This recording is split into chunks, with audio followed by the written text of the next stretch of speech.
আজকের ভিডিওটা মূলত তাদের জন্য যারা একটা সেকেন্ড হ্যান্ড বাইক নিতে চাচ্ছেন, কিন্তু বুঝতে পারতেছেন না যে একটা সেকেন্ড হ্যান্ড বাইক নিতে গেলে বাইকের কোন কোন বিষয় দেখে নেওয়া উচিত। অনেকে মেকানিক সঙ্গে করে নিয়ে যায়। তো আজকের ভিডিওটা যদি আপনি দেখেন তাহলে আপনি নিজেই একটা সেকেন্ড হ্যান্ড বাইক কিনে নিতে পারবেন। তো চলেন কি কি বিষয় দেখতে হবে একটা সেকেন্ড হ্যান্ড বাইক কিনতে হলে তা দেখে নিই। প্রথম যে বিষয়টা আপনি খেয়াল করবেন সেটা হচ্ছে বাইকের লুক। বাইকের লুক আপনার পছন্দ হয় কিনা সেই বিষয়টা আগে নিশ্চিত করুন। যদি দেখেন যে বাইকের লুকটা আপনার কাছে পছন্দ হয়েছে, তারপরে যে বিষয়টা দেখবেন সেটা হচ্ছে সেটা হচ্ছে বাইকের মিটার। ইগনিশন সুইচটা অন করবেন। অন করার পরে আমার এখানে ট্রিপ বিতে আছে, এই যে অটোতে দেখবেন যে বাইকটা কত কিলো রান করছে। আমার বাইকটা রান করছে 1898 কিলো। অনেকে বাইকের মিটার কমানো থাকে। তো সেক্ষেত্রে যে বিষয়টা আপনি খেয়াল করবেন সেটা হচ্ছে বাইকের টায়ারটা। বাইকটা যদি অনেক বেশি কিলো রান হয়ে থাকে সেক্ষেত্রে বাইকের যে এই যে টায়ারের যে বিটগুলো আছে, এই বিটগুলো সমান হয়ে যাবে, এই বিটগুলো আর স্পষ্ট থাকবে না। তো এটা অনেকে আবার করে যে বাইকের টায়ার চেঞ্জ করে ফেলে, সামনে পিছনে দুইটা। তো সেক্ষেত্রে আপনি খেয়াল করবেন যে এই যে ডিস্কটা যখন বাইকটা বেশি কিলো চলবে তখন এই ডিস্কটা ক্ষয় হয়ে যাবে। তো এখানে হাত দিলে আপনি বুঝতে পারবেন, এই যে একটা কালো একটা দাগ আছে, দেখাই। এখান থেকে হাত দিলে আপনি বুঝতে পারবেন যে ডিস্কটা কতটুকু ক্ষয় হয়েছে। এটা দেখেও আপনি বুঝতে পারবেন। তারপরে আরেকটা বিষয় আছে যেটা দেখে আপনি বুঝবেন, সেটা হচ্ছে এই যে এই পাদানি, এইগুলো ক্ষয় হয়ে যায়, রাবারগুলো ক্ষয় হয়ে যায়। তারপর ব্রেকের যে রাবারগুলো, এই রাবারগুলো ক্ষয় হয়। এবং পিলিয়নের যে পাদানিটা থাকে, এটাও সম্পূর্ণ ক্ষয় হয়ে যায়। মানে বাইকটা যত বেশি রাইড করবে তত এইগুলো বেশি ক্ষয় হবে।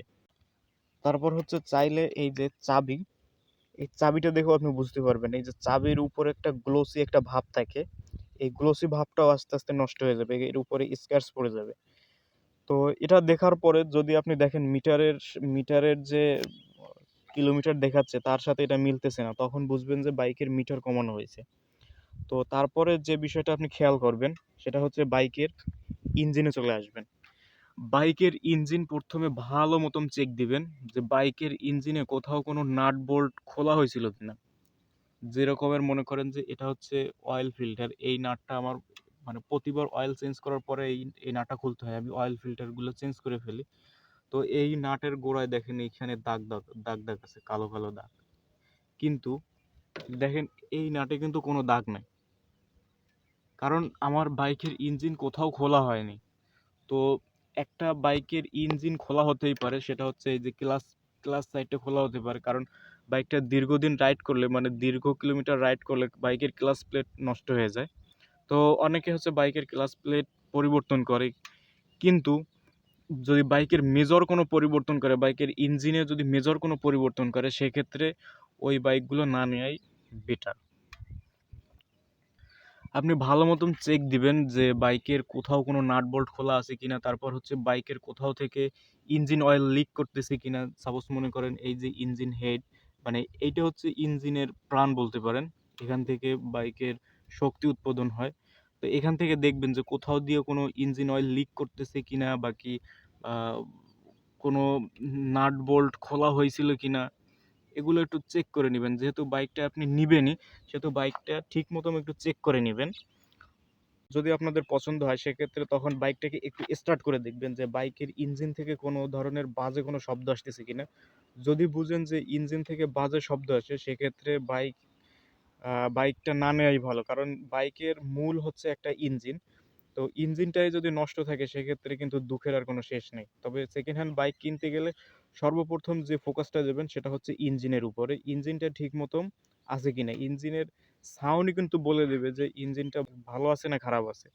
তো প্রথমে সাউন্ডটাকে ভালো মতন শুনে নেবেন, ইঞ্জিন থেকে কোনো প্রকার ইঞ্জিন অয়েল লিক করতেছে কিনা এই বিষয়টাও একটু দেখে নেবেন। বাইকের রং দেখে কখনো বাইকটাকে জাজ করবেন না যে এই বাইকটা নতুন বা এই বাইকটা পুরনো, কারণ অনেক পুরনো গাড়িতে এরকমের গ্লোসি ভাব আনা যায়। শুধু একটু জাস্ট সিরামিক কোডিং করলেই হচ্ছে বাইকের নতুন লুক চলে আসে। কিন্তু বাইক কেনার ক্ষেত্রে সর্বপ্রথম এবং প্রধান যে ভূমিকাটা থাকে সেটা হচ্ছে বাইকের ইঞ্জিন। ভালো মতন চেক করবেন ইঞ্জিনটা, বিশেষ করে ইঞ্জিনটা খেয়াল করে তারপরে নিবেন।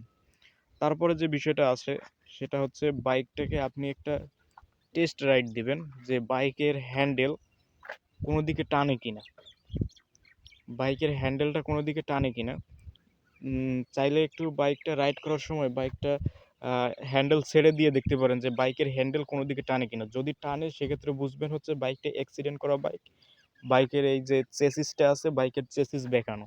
এখন বাইকটা দেখে যদি সব কিছু আপনার পছন্দ হয়ে থাকে সেক্ষেত্রে আপনি বাইকের যতগুলো সুইচ আছে সুইচগুলো ভালো মতন দেখবেন যে সব সুইচগুলো কাজ করতেছে কিনা। তো যদি কাজ করে বা না করে সেই অনুযায়ী আপনি দামটা বাইকের ধরবেন। অবশ্যই বাইকের পেপারসের সাথে এখানে এই যে চেসিস নাম্বারগুলো লেখা থাকে, অবশ্যই বাইকের পেপারসগুলোর সাথে চেসিস নাম্বার এবং বাইকের যে ইঞ্জিন নাম্বার, আমি দেখাই ইঞ্জিন নাম্বারটা এই পাশে থাকে।